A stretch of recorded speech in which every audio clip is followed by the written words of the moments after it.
दोस्तों नमस्कार, आदाब, सत श्री अकाल। उर्मिलेश ऑफिशियल के इस कार्यक्रम में आपका बहुत बहुत स्वागत है। मैं हूं उर्मिलेश। दोस्तों, प्रधानमंत्री नरेंद्र मोदी के लाल किले की प्राचीर से दिए भाषण को लेकर कुछ हलकों में क्या देश के बड़े हिस्से में काफ़ी कोलाहल है, काफ़ी विमर्श है, काफ़ी चर्चा है। अगर उनकी पार्टी के समर्थक, संघ परिवार के लोग खुशी जाहिर कर रहे हैं, शाबाशी दे रहे हैं माननीय प्रधानमंत्री को, तो बहुत सारे लोग इस देश में आलोचना भी कर रहे हैं और जमकर आलोचना कर रहे हैं।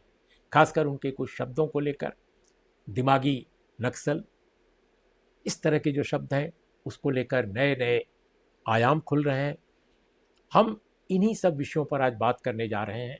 साथ में हम ये भी चर्चा करेंगे कि क्या कॉकरोच जनता पार्टी या इस तरह का जो सामाजिक संगठन है वो जो काम कर रहे हैं उनका समाज पर क्या असर पड़ रहा है और पड़ सकता है। आगे की जो राजनीतिक लड़ाइयाँ हैं, लड़ाइयाँ मतलब लोकतांत्रिक लड़ाइयाँ, उन पर क्या असर पड़ेगा। हमारे साथ इन विषयों पर बातचीत करने के लिए मौजूद हैं देश के बहुत जाने माने पत्रकार, लेखक आशुतोष। आशुतोष जी, आज हमारे कार्यक्रम में आपका बहुत बहुत स्वागत है। आशुतोष जी, ये देश के प्रधानमंत्री नरेंद्र मोदी जी ने इस बार जो लाल किले के प्राचीर से एक नया जुमला, एक नया शब्द युग्म पेश कर दिया। पहले अर्बन नक्सल था, इसके पहले खान मार्केट था, गैंग, खान मार्केट गैंग, वो भी बड़ा पॉपुलर हुआ था। इस बार ये जो दिमागी नक्सल वाला जुमला आया है, अब इस पर बहस तो बहुत हो चुकी है, पूरी देशव्यापी। मैं समझता हूँ कश्मीर से कन्याकुमारी तक चर्चा है, इसको हम रिपीट नहीं करेंगे। लेकिन मैं आपसे जब आज बात कर रहा हूँ तो मैं ये समझना चाहता हूँ कि किरण रिजिजू साहब, जो देश के पार्लियामेंट्री अफेयर्स मिनिस्टर हैं, उनको ये मजबूरी में सफाई देनी पड़ी, क्योंकि अपोजिशन इस पर काफी आंदोलित हो उठा है, काफी रेजिस्टेंस आ रहा है कि नहीं नहीं नहीं, ये हमने अपोजिशन के लिए नहीं, प्रधानमंत्री जी ने कहा है, ये विपक्ष के लिए बिल्कुल नहीं कहा है, ये रिजिजू साहब ने कह दिया है। और दूसरी तरफ भारतीय जनता पार्टी के प्रवक्ता हैं प्रदीप भंडारी जी, उन्होंने बकायदे बयान कल दे दिया और वो उनके एक्स पर भी है, और उन्होंने राहुल गांधी को पहली बार ये विशेषण से नवाज दिया कि उनका जो माइंडसेट है वो अर्बन नक्सल का है। तो आखिर क्या कुछ हो गया है ऐसा इस दिमागी नक्सल ने कि इतने कंफ्लिक्टिंग ओपिनियन अपने खेमे में ही वो दे रहे हैं और फिर भी बचाव नहीं कर पा रहे हैं? वाई? देखिए उर्मिलेश जी, सबसे पहले तो ये जो दिमागी नक्शा शब्द का जो इस्तेमाल किया जा रहा है या जो इजाद किया गया है, वो सीधे सीधे उसका लेना देना जंतर मंतर पर जो छात्रों का आंदोलन था उससे जुड़ा हुआ है। सीधे तौर पर इसका और कोई अर्थ है ही नहीं। और ये भारतीय जनता पार्टी और आरएसएस की विचारधारा की खास आदत है कि जिनको वो पसंद नहीं करते फिर उसको डिस्क्रेडिट करने के लिए तमाम तरीके की बयानबाजी करते हैं, तमाम तरीके के शब्दों को इजाद करते हैं और उसको इतनी बार रिपीट करते हैं कि लोगों को लगने लगता है कि वाकई में ऐसा है। अब उनको ये लगता है कि अर्बन नक्सल शब्द अगर हम इस्तेमाल करेंगे तो फिर उनका जो ये नारा है कि नक्सलवाद तो हमने खत्म कर दिया, तो फिर वो दोबारा रिवाइव हो जाएगा कि भाई जब नक्सलवाद खत्म हो गया तो फिर इस देश में कहां से अर्बन नक्सल पैदा हो गए। तो अब उन्होंने खास टर्म क्वाइन कर दिया है, वो है दिमागी नक्सल। उसका सिर्फ और सिर्फ एक ही अर्थ है जिसका कोई दूसरा अर्थ नहीं है, वो ये कि असहमति अगर कहीं कोई है तो वो दरअसल वही लोग कर रहे हैं जो दिमागी तौर पे नक्सली है, बस। और चूंकि उनको इस बात का एहसास है कि ये जंतर मंतर का जो आंदोलन था उसमें एक तबका वो भी था जो आयसा से जुड़ा हुआ था, जो एसएफआई से जुड़ा हुआ था, जो लेफ्ट पार्टीज के जो छात्र संगठन है उनसे जुड़ा हुआ था, और कुछ लोग तो ये भी कहते हैं उनकी लीडरशिप भी दरअसल उनके हाथ में थी। मुझे नहीं मालूम कि लीडरशिप किसके हाथ में थी, क्योंकि मेरा अपना विश्लेषण ये कहता है कि तो पूरा का पूरा आंदोलन फेसलेस आंदोलन था। एक शुरुआत किसी लड़के ने की और उसके बाद उसने अपना मोमेंटम गेन कर लिया। अब इनको ये समझ में नहीं आ रहा है कि छात्रों की जो नाराजगी है, युवाओं की जो नाराजगी, उसको हैंडल कैसे किया जाए। और इनको एक ही तरीका आता है, या कि जो असहमत है वो दुश्मन है, बस। दूसरा कोई तरीका आता नहीं, चाहे मुसलमान हो, चाहे क्रिश्चियन हो, चाहे लेफ्ट लिबरल्स हो, चाहे इंटेलेक्चुअल्स हो, जो भी इनकी विचारधारा से असहमत है उसको ये सीधे सीधे शत्रु के भाव से ही देखते हैं और उसको उसी तरीके से खत्म करने की कोशिश करते हैं, डिस्क्रेडिट करने की कोशिश करते हैं। अब आप देखिए कि जंतर मंतर के आंदोलन को शिक्षा मंत्री ने क्या कहा था, दहशतगर्दों की बी टीम। यस। पार्टी के अध्यक्ष हैं, कोई छोटे मोटे आदमी नहीं है, पार्टी के अध्यक्ष वो कहते हैं तो वायरस है और टुकड़े टुकड़े गैंग वाले हैं। यस। केरला के एक इंटेलेक्चुअल माने जाते हैं, आरएसएस का आइडियोलॉग माने जाते हैं, टीटी मोहनदास, उन्होंने कहा अगर मैं होता तो 4.5 वर्ग किलोमीटर के दायरे में कर्फ्यू लगवाता, 3 बार वार्निंग देता और उसके बाद फिर गोली चलवाता और जो मरते उनको हॉस्पिटल पहुंचवा देता और बच्चियों के बारे में उन्होंने बलात्कार जैसे शब्दों का इस्तेमाल किया। आप सोचिए ये मानसिकता है। उसके बाद आरएसएस के तीसरे नंबर के नेता अतुल लिमाई क्या कहते हैं, ये तो इंटरनेशनल है। मोहन भागवत जी लिपापोतक पोती करने की कोशिश जरूर करते हैं कि भाई ये लोग हमसे ज्यादा ईमानदार है, ज्यादा हम इनको इंटरनेशनल नहीं कह सकते। हम अगर ये कोई आंदोलन करते हैं तो आंदोलन भी वार्तालाप का एक हिस्सा है, लोकतंत्र का तकाजा है। लेकिन क्या एक भी बार आपने देश के प्रधानमंत्री से सुना कि जिस तरीके के शब्दों का इस्तेमाल किया जा रहा है उसकी उन्होंने निंदा की हो, या गृह मंत्री ने निंदा की हो, या फिर आरएसएस प्रमुख ने निंदा की हो कि भाई ऐसे शब्दों का इस्तेमाल नहीं होना चाहिए, बात है। तो अपना पक्ष रख दिया, एक कंफ्यूजन क्रिएट हो गया। भारतीय जनता पार्टी से जुड़े हुए तमाम प्रवक्ता टीवी चैनल पे जाके लगातार उन्हीं शब्दों का और उन्हीं भाषा का इस्तेमाल कर रहे हैं जो जंतर मंतर के दौरान कर रहे थे। तो ये अपने स्तर पे उन्होंने कह दिया कि भाई मैं तो बच्चों को माफ करना चाहता हूं। तो ये एक बहुत सोची समझी रणनीति का हिस्सा है और दिमागी नक्सल कह के वो नए तरीके की असहमति को दबाने की कोशिश की जाएगी। मुझे इसमें किसी तरीके का कोई कंफ्यूजन मेरे मन में नहीं है, मेरे दिमाग में नहीं है और मैं अच्छी तरीके से समझता हूं क्योंकि वो ये बात खुलकर नहीं कह सकते। लेकिन प्रधानमंत्री ने जिन शब्दों का इस्तेमाल किया है, अगर आप उसको ध्यान से सिर्फ पढ़ें तो आपको इस बात का पूरी तरीके से अंदाजा हो जाएगा कि दर्शक को कहना क्या चाहते हैं।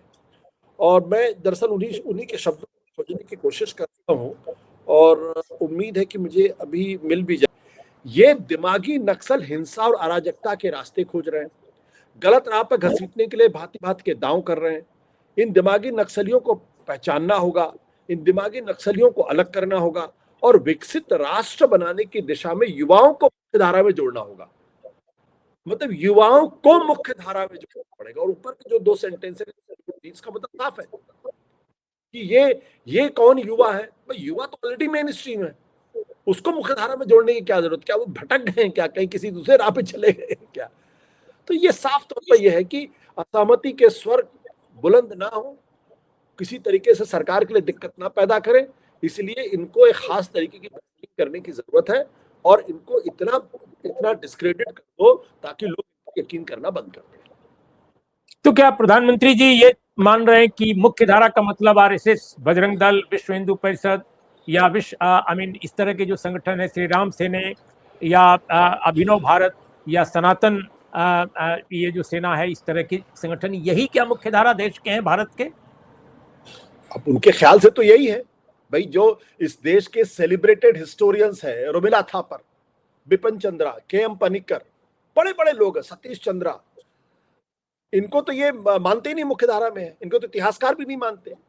अब आप सोचिए, मतलब एक दिमागी बैंकरप्सी की, दिमागी दिवालियापन की क्या हालत है कि अपनी विचारधारा से अभी तक कोई ऐसा इतिहासकार पैदा नहीं कर पाए जिसको हमें पढ़कर थोड़ा ज्ञान प्राप्त हो या कोई नई दिशा दे। एक भी इतिहासकार इनके यहाँ नहीं है।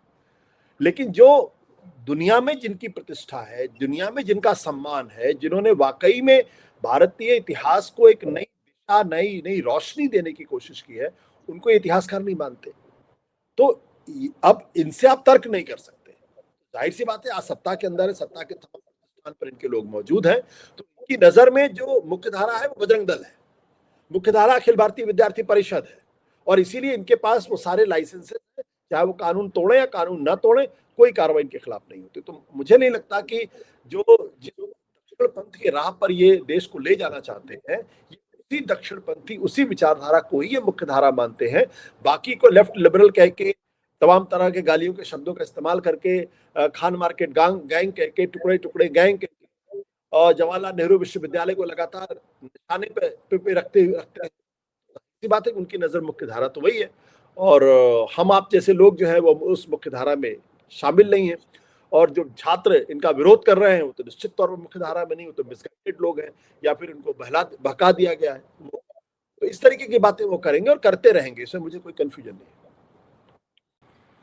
आजादी के बाद से अपने देश में कांग्रेस की सरकारें लंबे समय तक रही, फिर जनता पार्टी, लोक दल, बीकेडी, न जाने कितनी पार्टियां आई, रीजनल स्तर पर डीएमके, एआईडीएमके, बीजू जनता दल वगैरह वगैरह। लेकिन लेफ्ट भी आया, लेफ्ट भी, और 3-3 राज्यों में लेफ्ट की सरकारें थी। लेकिन इसके बावजूद भारत में ये स्थिति कभी नहीं पैदा हुई कि भारत के बारे में, इन राजनीतिक दलों के बारे में बिल्कुल एक दूसरे के विपरीत धारणा या विचार हो। लेफ्ट भी बिपिन चंद्र को महत्वपूर्ण मानता था, रोमिला थापर को भी महत्वपूर्ण मानता था, कांग्रेस भी मानती थी, डीएमके भी मानती थी, और आज भी मानती है। रजनी पामदत्त का आज का भारत जो किताब है, वो सभी लोग पढ़ते थे और पाठ्यक्रम में लागू की जाती थी, चाहे सरकार जनता पार्टी की आवे, चाहे किसी की आवे, कोई दिक्कत नहीं थी। लेकिन आज अगर ऐसे लोगों को राष्ट्र विरोधी माना जा रहा है, या वेटरन ऑफ अर्बन नक्सल या दिमागी नक्सल का उनका वेटरन माना जा रहा है, तो इसमें कि आप एक बड़े पूरे के पूरे आई मीन सेक्शन को, जो बहुत बड़ा है, आपसे भी बड़ा है, जिसके पास 60% से ज्यादा वोट मिलते हैं, अभी तक 60% से ज्यादा वोट उधर ही है, उस ब्लॉक में है, उसको आप देश का ही नहीं मानते, देश से बिल्कुल अलग मानते हैं, देश का मुख्य धारा आप ही मान रहे हैं। इस स्थिति को कैसे आप व्याख्यायित करेंगे? देखिए, ये इसमें मुझे हैरानी नहीं है। जो आप पहले की सरकारें थी, चाहे जनता पार्टी की सरकार हो या विश्वनाथ प्रताप की सरकार हो या फिर यूनाइटेड फ्रंट की सरकार हो, जब देवेगौड़ा और आई.के. गुजराल प्राइम मिनिस्टर बने थे, या यहाँ तक कि अटल बिहारी वाजपेयी की सरकार, ये वो सरकारें थी जो जिनको दरअसल भारत के संविधान में यकीन था, जो भारत के संवैधानिक मूल्य थे, सार्वभौमिक मूल्य थे, उनको, उनके प्रति इनके मन में श्रद्धा थी, आस्था थी, जिसको आप डेमोक्रेटिक कॉन्स्टिट्यूशनल कंसेंसस भी कह सकते हैं, कि जो हमारी आज़ादी की लड़ाई से निकला हुआ था, जो बाबा साहब अंबेडकर के विचारों को लेके चलता था, जो महात्मा गांधी के विचारों को लेके चलता था, या जो जवाहरलाल नेहरू के विचारों को लेके चलता था। जब मैं इन तीन लोगों का नाम लेता हूं, तो ये तीन अलग अलग स्ट्रीम से उनकी बात करते हैं। इसका मतलब यह नहीं कि बाकी लोगों का कोई कंट्रीब्यूशन नहीं थी, या डॉक्टर राजेंद्र प्रसाद का कंट्रीब्यूशन नहीं, सरदार पटेल का कंट्रीब्यूशन नहीं है, या मौलाना आजाद का कंट्रीब्यूशन, सबका कंट्रीब्यूशन है। लेकिन उनके जो प्रतिनिधि नेता थे, नेतृत्व करता थे, वो इन तीनों स्ट्रीम्स को मैं जोड़ के कहता हूं कि वो एक नेहरूवियन कंसेंसस था, एक कॉन्स्टिट्यूशनल डेमोक्रेटिक कंसेंसस था, जिसमें यकीन था। आरएसएस बीजेपी को कभी भी इस डेमोक्रेटिक कंसेंसस में यकीन नहीं था, इसीलिए वो जब संविधान लागू हुआ तो संविधान के खिलाफ बोले, भारत के झंडे को, तिरंगे को उन्होंने स्वीकार नहीं किया, यहाँ तक कि 52 साल तक उन्होंने आरएसएस के मुख्य जो उनका जो हेडक्वार्टर है वहां पर झंडा नहीं फहराया। तो ये सिर्फ इत्तेफाक की बात नहीं। अब चूंकि केंद्र के अंदर उनकी सरकारें हैं और वो बहुमत की सरकार 2 बार बनी है, 2014 में और 2019 में, 2024 में तो बहुमत नहीं मिला है, लेकिन अब उनकी अपनी सरकार है, तो जाहिर सी बात है वो उस विचारधारा को खारिज करने की कोशिश करेंगे, उसको खत्म करने की कोशिश करेंगे, जिसको वो ऑथेंटिक विचारधारा भारत की नहीं मानते। ये इनका कहना है कि तो विदेशी है, पाश्चात्य है, ये कहते हैं। तो वो जिस दिन से ये सरकार बनी है, जिस दिन से इनको बहुमत मिला है, उस दिन से ये नेहरूवियन विचारधारा को, डेमोक्रेटिक जो डेमोक्रेटिक कॉन्स्टिट्यूशन कंसेंसस है, उसको डिस्क्रेडिट करने की कोशिश करते। देखिए, ये नाम का, सिर्फ नाम लेने के लिए ये बाबा साहब अम्बेडकर का नाम लेते हैं, सिर्फ नाम लेने के लिए गांधी जी के का जो स्थल है वहां जाके ये अपना अपनी श्रद्धा को अर्पित कर, श्रद्धांजलि देते हैं। नेहरू को तो इन्होंने पूरी तरीके से डिस्कार्ड कर दिया है। इनके पार्टी के नेता जिस तरीके से संसद के पटल पर नेहरू का नाम लेते हैं, जिस तरीके से नेहरू को बदनाम करने की कोशिश करते हो, तो सबको दुनिया जानती है इस बारे में। अभी चूंकि बाबा साहब अम्बेडकर और गांधी को डिस्कार्ड करना इनके बस में नहीं है, तो अभी इनका नाम लेते हैं, लेकिन बाद में इनका भी नाम ले लेंगे। जब ऐसी विचारधारा सामने आ जाती है, और मैं ये मानता हूं कि हर विचारधारा को अपने हिसाब से समाज को गढ़ने का अधिकार है और अपने हिसाब से विश्वविद्यालयों, शिक्षा व्यवस्था को बनाने का अधिकार है। भाई आपकी विचारधारा है, आप जब सत्ता में आएंगे तो आप उसी हिसाब से समाज की गणना करेंगे। लेकिन दिक्कत यह है कि 12 साल हो गए हैं, आप एक यूनिवर्सिटी बताइए जो आरएसएस की विचारधारा से निकली, एक यूनिवर्सिटी जिसकी पूरी दुनिया में साख हो, एक यूनिवर्सिटी, एक इतिहासकार बताइए जिसने ऐसा इतिहास लिख दिया हो आरएसएस की विचारधारा से प्रभावित होकर कि जिसकी पूरी दुनिया में वाहवाही हो रही हो।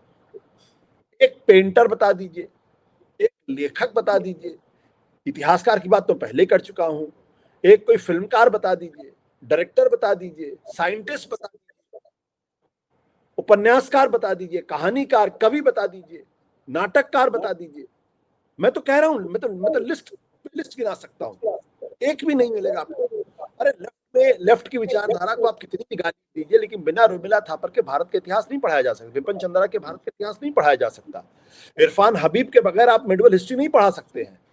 और उनकी साख सिर्फ हिंदुस्तान में नहीं बल्कि दुनिया के नक्शे पर उनकी साख थी। उन्होंने एक ऑथेंटिक हिस्ट्री को रखा। ठीक है, उनकी अपनी विचारधारा अपने तरीके से चीजों को देख रहे हैं। इनके यहाँ कौन है? प्रॉब्लम ये नहीं है कि एक विचारधारा दूसरी विचारधारा को रिप्लेस कर रही है। प्रॉब्लम यह है कि एक विचारधारा दूसरी विचारधारा को तो रिप्लेस करने की कोशिश कर रही है, और रिप्लेस करने की कोशिश में वो उसको डिस्ट्रॉय कर रही है और नया कुछ क्रिएट नहीं कर रही। ये सबसे बड़ी समस्या है, और इस समस्या का हल जो है वो सिर्फ जन आंदोलन ही है। जन आंदोलन, जनता, और इस आंदोलन ने पहली बार इनको ये सबक दे दिया है और लोगों के समझ में आने लगा है कि इनका काम डिस्ट्रक्शन ज्यादा है, कंस्ट्रक्शन नहीं है। ये इतिहास की किताबों में ये तो बता देंगे कि ये चैप्टर हटा दीजिए, लेकिन कोई नया चैप्टर क्या ऐड करना है, या कोई जो विचारधारा से निकला हुआ कोई इतिहासकार, उसकी कोई नई ऐसी किताब सामने आई हो जिसको पढ़ के हमें भी अच्छा लगे कि नहीं भाई एक नया पर्सपेक्टिव हमारे सामने मिला। देखिए, वेस्टर्न कंट्रीज में आपको लेफ्ट लिटरेचर भी अवेलेबल है और राइट लिटरेचर भी अवेलेबल। राइट उतना फैशनेबल नहीं है, लेकिन राइट का लिटरेचर है, उनके इतिहासकार हैं, वो लिखते हैं, उनकी चर्चा। हमारे यहाँ कहाँ है? नहीं है। तो ये डिस्ट्रक्शन कर रहे हैं, ये पूरे उस परंपरा को डिस्ट्रॉय कर रहे हैं और नया कुछ सकारात्मक क्रिएट नहीं कर रहे हैं। ये दिक्कत है, और इसका एक ही जवाब हो सकता है कि जनता सड़कों पर जो आई है उसको ये लग रहा है कि भाई डिस्ट्रक्शन, नई चीज नहीं हो रही है। और युवाओं को सबसे पहले महसूस होता है, क्योंकि जब यूनिवर्सिटी में जाते हैं, कॉलेज में जाते हैं, तो वो देखते हैं कि अलग तरीके से माहौल वहां पे दिखाई पड़ रहा है, जो पूरी तरीके से उनके जो शैक्षणिक मेधा है उससे कदम ताल नहीं मिला पाती, नौकरी नहीं मिल रही है, झूठे बहाने किए जा रहे हैं, पेपर लीक हो रहे हैं। तो जन आंदोलन ही एकमात्र रास्ता है, दूसरा कोई रास्ता है नहीं। और मैं राहुल गांधी की बात से सहमत हूँ। रेजिस्टेंस का मतलब सशस्त्र आंदोलन नहीं, रेजिस्टेंस का मतलब गांधीवादी तरीके से, शांतिपूर्ण तरीके से अपनी बातों को रखना, मजबूती के साथ रखना। मैं चाहता हूं कि ये जो प्रधानमंत्री जी ने जो एक आह्वान किया या एक संदेश देश को दिया कि सिविल डिफेंस वॉलंटियर फोर्स बनेगा, नागरिकों को आधुनिक आपातकालीन प्रणालियों से लैस करना जरूरी है, युद्ध अब केवल सीमाओं तक सीमित नहीं है, देश के अंदर। तो क्या आपको लगता है कि ये जो जन आंदोलन जिसकी आप बात कर रहे हैं, जो लोग क्षुब्ध हैं, जो लोग सिस्टम से परेशान हैं, गवर्नेंस से परेशान हैं, अब इतनी सारे वादे किए गए कि 2 करोड़ नौकरियां मिलेंगी, स्मार्ट सिटी इतने सारे बन जाएंगे पूरे देश में, 100 या 200, पता नहीं 100 शायद बनाएंगे, वो एक भी नहीं कुछ सामने आया। नहीं तो उससे भी रोजगार लोगों को मिलता। कारखानों की बात आई, कुछ नहीं हुआ।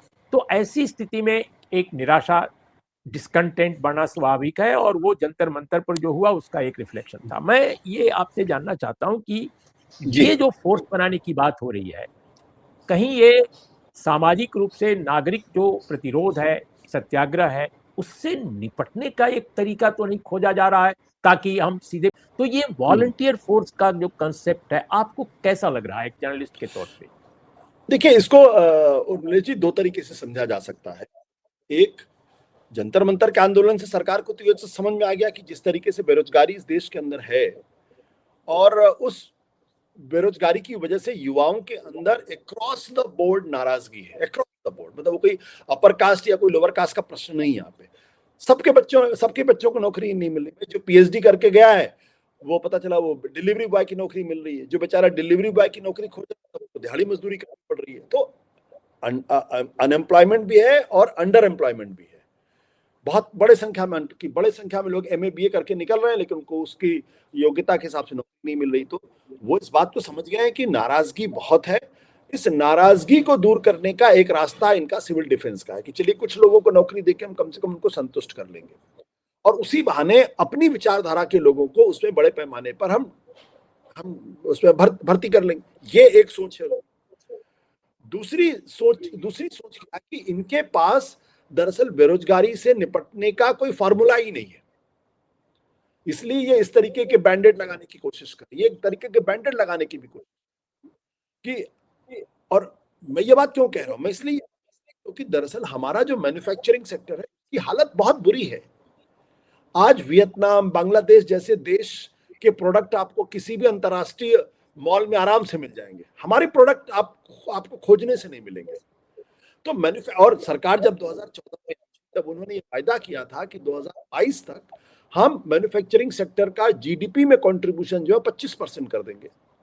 आज भी वही स्थिति है, और उसमें भी जो जो 14-15% जीडीपी में कंट्रीब्यूशन है, उसमें भी ज्यादातर अगर आप ध्यान से देखेंगे तो ओरिजिनल प्रोडक्ट कितने हैं, क्योंकि आपने मेड इन इंडिया का जो परिभाषा वही बदल दी। पहले ये होता था कि 50% कंपोनेंट अगर इंडिया का बना हुआ तो उसको मेड इन इंडिया, अब कहते हैं 30% भी लगा हुआ है तो भी वो मेड इन इंडिया। तो अगर एक प्रोडक्ट है जिसमें 70% ही सामान लगा हुआ है, 30% हमारा लगा, तो कहां से मेड इन इंडिया हो गया? तो और ये क्यों बर्बादी क्यों हुई? क्योंकि हमारा मैन्युफैक्चरिंग सेक्टर ठीक ठाक काम कर रहा था। आपने जिस तरीके से डिमोनेटाइजेशन लागू किया, जिस तरीके से गलत तरीके से आपने जीएसटी लागू करने का काम किया, अचानक एक दिन खड़े होकर आपने पूरे देश के अंदर आपने महाबंद का ऐलान कर दिया, पूरा देश ही बंद हो गया पता चला एक महीने तक। तो उसकी वजह से जो मीडियम और छोटे लघु उद्योग थे वो उनकी कमर पूरी तरीके से टूट गई, और लाखों की संख्या में फैक्ट्रियां बंद हुई, लाखों की संख्या में इंडस्ट्री बंद हुई। वो दोबारा रिवाइव नहीं कर पा रहे, और रिवाइव नहीं कर पा रहे, इसलिए मैन्युफैक्चरिंग सेक्टर पे इंप्रूव नहीं करा। तो इनको दरअसल मैन्युफैक्चरिंग सेक्टर में बड़े पैमाने पर सुधार की जरूरत है, वो कर नहीं पा रहे हैं। तो आप सिविल डिफेंस जैसे टोटके लेके सामने आ रहे हैं, जिसमें इनको लगता है कि हमारे दोनों काम हो जाएंगे, हमारे अपने लोग उसमें भर भी जाएंगे और कुछ लोगों को एहसास भी हो जाएगा कि दरअसल देखिए हमने बेरोजगारी खत्म करने के लिए लोगों को नौकरियां देने का कार्यक्रम शुरू किया है। ये दरअसल असली स्थिति है। अब आप सोचिए, इस देश के अंदर पुलिस है, सीआरपीएफ है, बीएसएफ है, पीएससी जैसी संस्थाएं भी हैं। आपको नई संस्था क्रिएट करने की जरूरत क्या है? क्या ये इसलिए किया जा रहा है क्योंकि सिविल डिफेंस में आप अग्निवीर जो बच्चे 4-5 साल के बाद निकल के आ जाए उनको भर देंगे और अपनी विचारधारा के लोगों को भर देंगे? तो ये मैं आपकी राय से सहमत हूं कि दरअसल जो आक्रोश बढ़ रहा है उसको हैंडल करने की जरूरत है। बट इन सिविल डिफेंस की ट्रेनिंग क्या होगी? कहां पे ट्रेन करेंगे आप? भाई अगर पुलिस अगर किसी को नहीं टैकल कर पा रही, सीआरपीएफ टैकल कर पा रही ठीक से, तो ये पहले कैसे दिन में करेंगे? इस्तेमाल कर, तो ये कैसे करेंगे? आप बताइए। ये तो ट्रेन फोर्स उस तरीके से नहीं होगी ना भाई। ठीक है, इससे ट्रैफिक कंट्रोल करा लीजिए, वो तो समझ सकता हूँ। आप कहीं मेट्रो, जो बड़े बड़े मेट्रो स्टेशन हैं वहां पे आप थोड़ा सा डिसिप्लिन क्राउड में ले आइए, वो सब तो ठीक है। लेकिन अगर कहीं छात्र नाराज हैं, मार्च कर रहे हैं, उनके खतरा पैदा हो रहा है, तो इनकी तो ट्रेनिंग उस तरीके से, उनकी ट्रेनिंग तो पुलिस वालों के पास, वो तो कर नहीं पा रही है, कहां से करेंगे? तो बेसिकली बैंडेड लगाने की कोशिश है, समझ का पूरी तरीके से देश की अर्थव्यवस्था को कैसे इसका इनके पास कोई ब्लूप्रिंट नहीं है, कोई सपना नहीं है। और अपने इतिहासकार भी कहने लगे हैं, सुरजीत भल्ला जैसे इतिहासकार, कि भाई हिंदुस्तान 2014-13 के आसपास अगर हम कहते थे कि फ्रजाइल 5 में था, आज तो फ्रजाइल 2 में आ गए हैं। ये हालत हो गई है। और दूसरे जो वित्त सचिव रह चुके सुभाष चंद्र, हम तो वल्नरेबल 1 है आज की तारीख में। सबसे ज्यादा वल्नरेबल अगर किसी के हमारी है। और अगर वो डॉलर टर्म में आपकी अर्थव्यवस्था का हाल जानने की कोशिश करते हैं तो जो डेटा हमको दिया जाता है सारे गड़बड़ बताते हैं। आईएमएफ खुद इन पर सवाल खड़े कर चुका है। तो मैं साफ तौर पर मानना है कि ये सब टोटके हैं, अपनी विचारधारा के लोगों को घुसेड़ना और इनको बेरोजगारी की समस्या से निजात दिलाना, इनको ये लगता है। लेकिन इतनी जो प्रशासकीय अराजकता कह लीजिए, सोच की कमी कह लीजिए, कोई विचार नहीं है, कोई न्यू नई थिंकिंग इनके पास नहीं है, चाहे वो आर्थिक सुधार की हो या शैक्षिक विस्तार की हो, किसी भी चीज में नहीं है, रोजगार क्रिएट करने की नहीं हो, तो फिर सिर्फ चुनाव जीतने की मशीनरी जो एक इनके पास है और उसमें एजेंसियों का सहयोग लेना, खासकर निर्वाचन आयोग जैसी एक भारत सरकार की एजेंसी, संवैधानिक संस्था का सहयोग लेना, ये सिलसिला जो चल रहा है सत्ता में बने रहने के लिए, क्या आपको लगता है कि ये एक बहुत बड़ी चुनौती है उन लोगों के लिए जो सही सरकार, सही गवर्नेंस और सही सोच के साथ अपने लोगों को बैठाना चाहते हैं सत्ता में, जो लोग चाहते हैं कि उनको अच्छी सरकार मिले? देखिए, आज की समस्या तो जो है ये विचारधारा है ही। बट एक चीज पे जो बहुत फोकस होना चाहिए और जिसको बिल्कुल सारी जिसकी इंटीग्रिटी पे सवाल नहीं खड़ा होना चाहिए, वो है इलेक्टोरल प्रोसेस। अब अगर इलेक्टोरल प्रोसेस ऐसा है तो आप कुछ भी कर लीजिए, कितना भी आक्रोश होगा, लोगों के मन में यह संदेह रहेगा कि दरअसल ये लोग गलत तरीके से चुनाव जीत रहे हैं। सबसे बड़ी जरूरत आज की तारीख में यह है कि ये संदेह दूर होना चाहिए, ताकि एक लेवल प्लेइंग हो सारी पॉलिटिकल पार्टीज के लिए, सबको बराबरी का मौका मिलना, चुनाव लड़े। और अगर वाकई में जनता उनके खिलाफ है तो जाहिर सी बात है आप सत्ता में नहीं रहेंगे। अगर जनता आपके साथ होगी तो सत्ता में आप रहेंगे। मेरा तो साफ तौर पर मानना है कि 2024 के बाद जब इनको सिर्फ 240 सीटें मिली थी, उसके बाद से भारतीय जनता पार्टी के लिए स्थितियां बेहतर तो कतई नहीं हुई हैं, स्थितियां खराब हुई हैं। लेकिन राज्यों के अंदर ये बड़े भारी बहुमत से चुनाव जीते हैं। तो जब स्थितियां पहले से खराब हुई हैं, तब अगर राज्यों के अंदर आप बड़े पैमाने पर जीत रहे हैं, तो चाहे वो लोक कल्याणकारी योजनाओं की वजह से हो, चाहे महिलाओं के खाते में 20,000 रुपए या 10,000 रुपए या 2,000 रुपए देने की वजह से हो, वो सब तो है। लेकिन जो नरेंद्र मोदी को लेके जो परसेप्शन था, वो परसेप्शन तो अब खत्म हो गया। एक तरीके से वो परसेप्शन नहीं है। गृह मंत्री को लेके जो परसेप्शन था वो भी खत्म हो गया है। सरकार की डिलीवरी पर बहुत गहरे सवाल नहीं होते तो छात्र इतने बड़े पैमाने पर इकट्ठा नहीं होते वहां पे। और खुद भारतीय जनता पार्टी के से जो समर्थक लोग थे, उनके परिवारों के अंदर अब कॉकरोच पैदा हो गए हैं। तो दिक्कत बहुत है इनके सामने। लेकिन सबसे बड़ी चुनौती अब ये हो गई है कि जो आंदोलन छात्रों ने खड़ा किया है, एक माहौल जो बनाया है, जो नरेंद्र मोदी नाम के ब्रांड को जो उन्होंने कमजोर किया है, अब विपक्षी पार्टियों की जिम्मेदारी है कि सोशल मूवमेंट के साथ साथ आप एक बड़े पैमाने पर एक पॉलिटिकल मूवमेंट क्रिएट करें। जो सामाजिक आंदोलन जो होना था वो तो देखिए, वो तो ठीक है, वो हो गया, उसने अपनी भूमिका निभा ली। अब यहां से ज्यादा उम्मीद करना है कि हर जगह यही बेचारे काकरोच वाले जाएंगे, तो ये तो मतलब उनके साथ अन्याय होगा। हम कुछ ना करें और हम उम्मीद करें कि जो भारतीय जनता पार्टी की रणनीति होती है, राहुल गांधी गए झारखंड, मैं पूछूं, मैं पलट के सवाल पूछूं, अमित शाह जी गए वहां पे, जेपी नड्डा गए थे वहां पे, जेपी नड्डा क्या यहाँ पे आए थे जंतर मंतर पे? तो वो सबसे सवाल पूछते, आप नहीं गए, इसका मतलब आपका आंदोलन के प्रति आपकी जो प्रतिबद्धता है वो कमजोर। तो इस डिबेट पे नहीं फंसना चाहिए। असल डिबेट इस बात को लेकर ये है कि यहां से जो बेटन बच्चों ने पास की है पॉलिटिकल पार्टीज को, क्या वो पॉलिटिकल पार्टीज उस बेटन को आगे लेकर इस सरकार को लगातार कटघरे में खड़ा कर पाएंगे या नहीं कर पाएंगे। और अगर चुनाव ईमानदारी से होते हैं तो मुझे तो लगता है साफ तौर पे कि 2029 इनके लिए बहुत ही मुश्किल का दौर होने वाला है, और उत्तर प्रदेश का चुनाव भी बड़े मुश्किल से होने वाला है। तो इसलिए इनके लिए राह आसान नहीं है। लेकिन अब जिम्मेदारी विपक्ष को उठानी पड़ेगी। विपक्ष को खड़ा होकर एक नया आंदोलन तय करना पड़ेगा।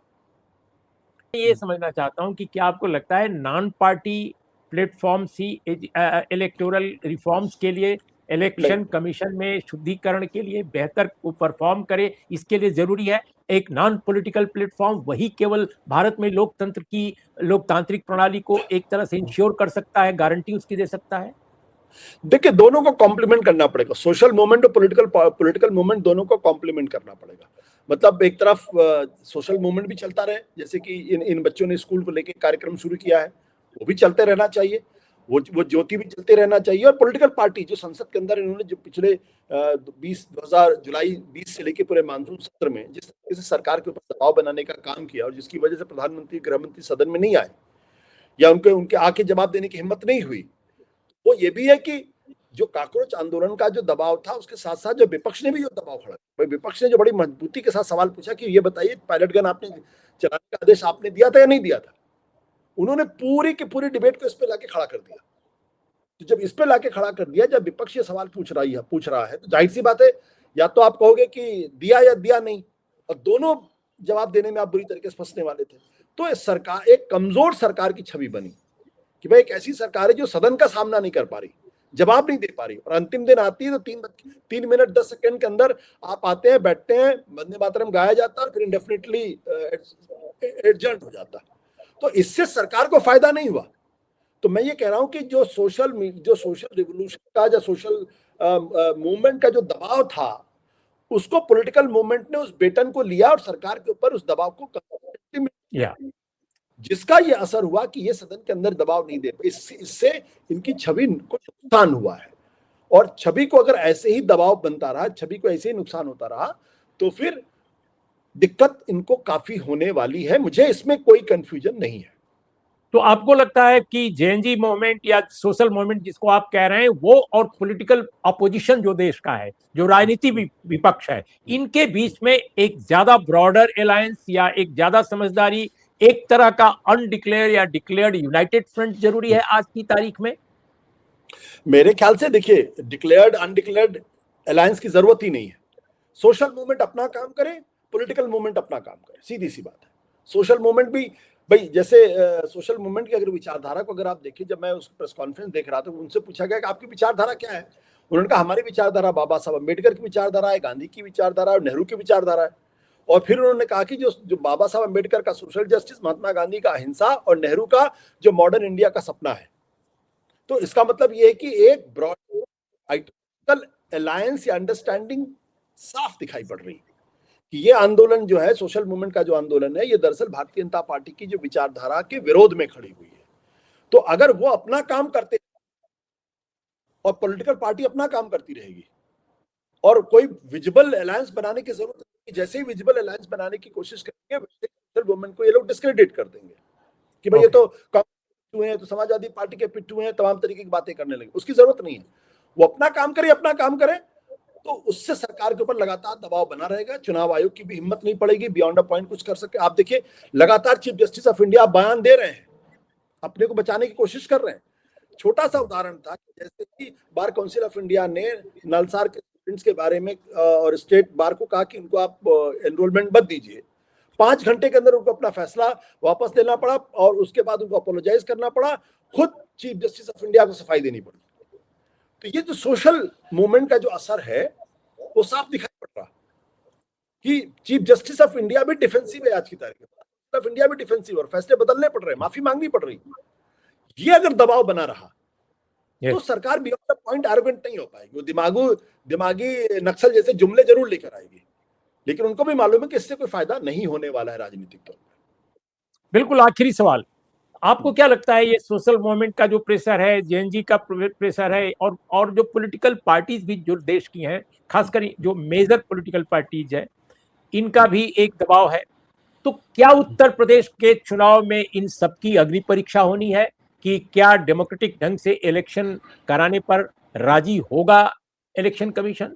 पहले के मुकाबले क्या ट्रांसपेरेंसी ज्यादा होगी? एसआईआर में धांधली बड़े पैमाने पर इस बार नहीं होगी? क्या आपको लगता है ये नौबत आएगी उत्तर प्रदेश में? ये उत्तर प्रदेश में दरअसल आपने बिल्कुल सही कहा, ये विपक्ष की भी अग्नि परीक्षा होगी, ये जो सोशल मूवमेंट इसकी भी अग्नि परीक्षा होगी और भारतीय जनता पार्टी की भी अग्नि परीक्षा होगी।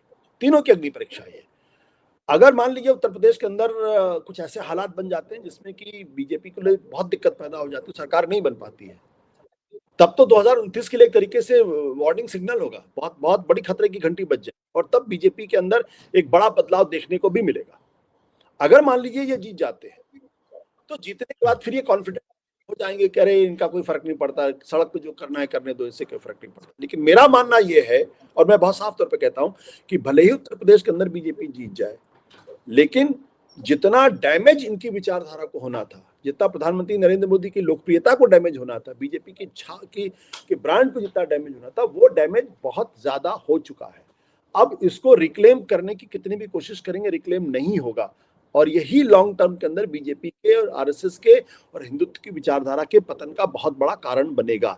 जैसे कि कांग्रेस के पतन का कारण अन्ना का मूवमेंट बना था और तब लोगों ने इतना एसेस नहीं किया था कि इतनी बुरी हालत कांग्रेस की हो जाएगी, वही स्थिति इनकी होगी। अब ये 2017 के विधानसभा चुनाव के समय होती है, 2029 के लोकसभा चुनाव के समय होती है, उसके बाद होती है।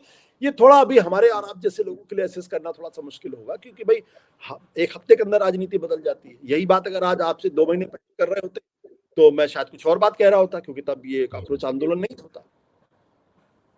बहुत बहुत धन्यवाद आशुतोष जी। आप हर बार की तरह आप हमेशा बेबाक अपनी बात रखते हैं, और आपको दोस्तों कैसी लगी आज की हमारी चर्चा जरूर बताइएगा। इन्हीं शब्दों के साथ आपका बहुत बहुत धन्यवाद। हमें देखते हैं और सलाह भी देते हैं, सुझाव भी देते हैं। एक रिक्वेस्ट आपसे कि आप जरूर हमारे चैनल को सब्सक्राइब कीजिए और अपने दोस्तों से भी कहें कि एक जर्नलिस्ट का चैनल है, प्रयास मैं करता हूं, आप जरूर देखें हमारे चैनल को। नमस्कार, आदाब, सत श्री अकाल। धन्यवाद।